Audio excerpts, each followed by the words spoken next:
आज मैं आपको सुनाने जा रही हूँ एक टाइम ट्रैवल स्टोरी। ये कहानी है एक लड़की रितिका के बारे में। रितिका हमेशा से अलग थी, या शायद उसकी ज़िंदगी ही अलग थी।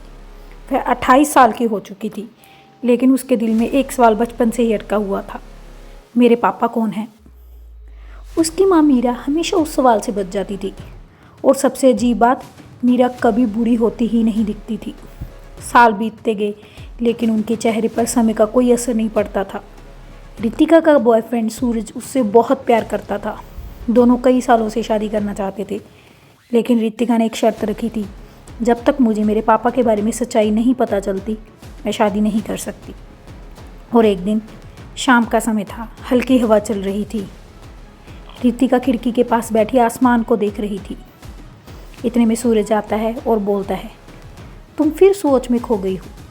रितिका, सूरज, क्या तुम्हें नहीं लगता कुछ तो अजीब है? मेरी मम्मी, वो कभी बदलती ही नहीं। लोग कहते हैं कि उम्र सबको बदल देती है, पर उनके साथ ऐसा क्यों नहीं? तो सूरज बड़े प्यार से तुम्हें उसके बोलता है, तुम्हारे हर सवाल का जवाब मिलेगा, मैं वादा करता हूँ, मैं तुम्हारे साथ हूँ हमेशा।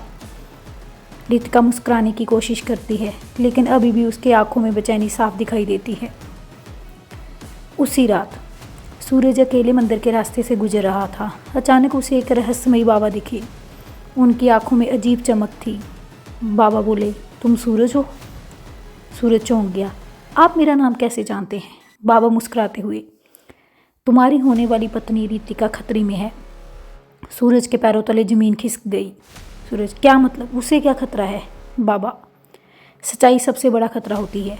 अगर तुम उसे बचाना चाहते हो तो उसे अपने पास के गांव के मंदिर में लेकर जाओ। वही तुम्हें उसके पिता और उसकी माँ के रहस्य का जवाब मिलेगा। इतना कहकर बाबा अचानक गायब हो गए, जैसे वो कभी थे ही नहीं। सूरज समझ गया, अब समय आ गया है सच्चाई जानने का। और अगले दिन सूरज ने रितिका को सब बताया। रितिका ने घबराकर बोला, मुझे हमेशा लगता था मेरी ज़िंदगी में कुछ छुपा हुआ है। चलो सूरज, हमें उसे मंदिर जाना होगा। दोनों अगले दिन सुबह ही पास के गांव के लिए निकल पड़े। पर मंदिर जाने से पहले रितिका ने अपनी माँ से बात करने का फैसला किया। रसोई में मीरा चाय बना रही थी। रितिका, मम्मी, मुझे आपसे कुछ पूछना है। मीरा मुस्कुराते हुए, तुम आज बहुत गंभीर लग रही हो, क्या बात है बेटा? रितिका, मम्मी, आप बुरी क्यों नहीं होती? मीरा के हाथ कांप गए। कप से थोड़ी चाय गिर गई। मीरा, तुम ये सवाल क्यों पूछती हो हमेशा? रितिका, क्योंकि ये सच है, बचपन से अब तक आप बिल्कुल नहीं बदली हैं। और मेरे पापा कौन है, आपने कभी क्यों नहीं बताया? कमरे में अचानक सन्नाटा छा गया और मीरा की आंखों में आंसू आ गए।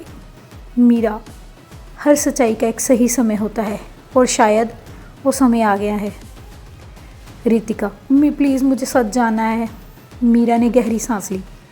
तुम्हारे पिता इस दुनिया के नहीं हैं। या ये बोलो कि मैं भी इस दुनिया की नहीं हूँ, या फिर हम इस समय के नहीं हैं।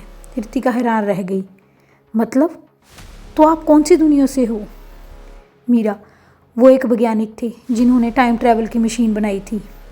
एक एक्सीडेंट में वो समय की धारा में खो गए और मैं उसी प्रयोग का हिस्सा बन गई, जिसकी वजह से मेरी उम्र अब तक यही है। अब तक रुकी हुई है मेरी उम्र। रितिका के पैरों तले ज़मीन खिसक गई।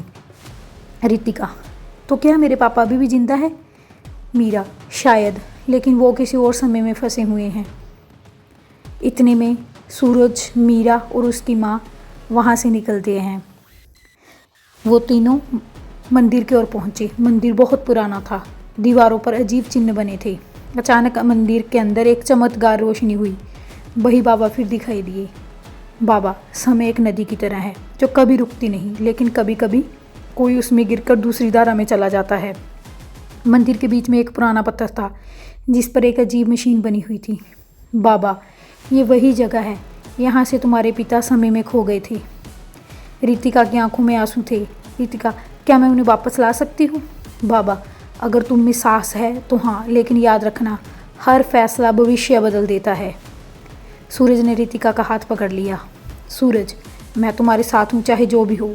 मशीन धीरे धीरे चमकने लगी और समय का द्वार खुल गया। रितिका ने आखिरी बार अपनी माँ को देखा और कदम उस रोशनी की तरफ बढ़ा दिए। आगे क्या होगा? क्या रितिका अपने पिता से मिल पाएगी, क्या समय बदलने से उसकी ज़िंदगी बदल जाएगी? कहानी अभी बाकी है। पार्ट 2 देखने के लिए मेरे चैनल को सब्सक्राइब कीजिए और पार्ट 2 हम आपके लिए जल्द ही लेकर आएंगे। धन्यवाद।